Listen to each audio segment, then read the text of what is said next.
Well, taking a few minutes each day to practice gratitude can be a game changer for your mental health. It really can be. 9 News medical expert Dr. Payal Kohli explains the research in today's self-care tip.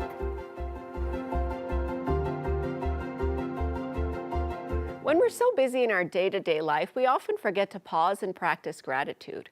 But taking just a few moments out of our schedule to remember to practice gratitude and teaching our kids to do the same can offer so many mental, emotional, and health benefits. First, you're less likely to have depression or anxiety, and you're more likely to be happy.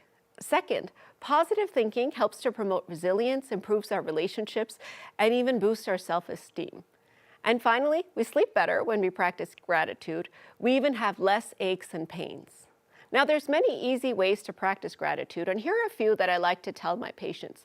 The first is a gratitude journal or a gratitude jar. Just put aside a few minutes each day to write down 3 to 5 things you're grateful for, and this can be anything from small joys to significant life events. Or do this in a jar. Look over them from time to time to help you relive these positive moments. Second, mindfulness and meditation that incorporate gratitude every single day. So this means focusing on things you appreciate while breathing deeply and calming your mind. Third, gratitude walk. This is a walk where you're consciously noticing things you appreciate in your surroundings, like nature, people, or even your own abilities. And lastly, reframing those challenges to try to find something positive, even in the difficult situations. This can help to shift your perspective and really help to foster that resilience.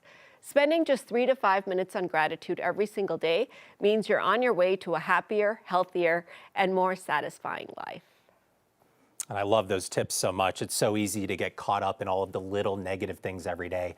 But when you really take a step back, like she mentioned there, you really can learn a lot about yourself and really appreciate what you have. The journal that she was talking about, that's something I've seen you actually do. I do, yeah. I post it every single day, almost every day on Instagram. But it's really just 3 things that I'm grateful for every day. And it's just the first 3 things that come into my head when I first wake up. You know, it doesn't have to be this big, profound thing. It doesn't have to take a lot of time. Something also that I started doing is just kind of writing down, like, I am fill in the blank. And I kind of just give myself 6 compliments in the morning. It sounds kind of crazy, but you compliment all of your other friends, right? All throughout the day, but you never have time to say anything nice about yourself. So I think it's important. Do you do any sort of mindfulness? Do you go back and look at the journal notes later? Yes. Okay. Yeah. After I'm done with the complete journal, after I've filled out all of the pages, I go back and read because I also write down a memory from every day, something that made me laugh, something that made me giggle, and then I'll just go through and I'm laughing as I'm reading all of the pages again. I love that idea. I often will just take, like she said, 30 seconds at the end of the day and just kind of reflect on that day and what I was thankful for that day. I think it's so important just for processing each individual day, looking forward to that next day and just really appreciating yourself. I think you really need to be able to do that before you can appreciate others. And it doesn't have to take a long time, right? 30 seconds. People are so intimidated, but it could just kind of be a quick little thing. So something to consider. Great tips. Love it.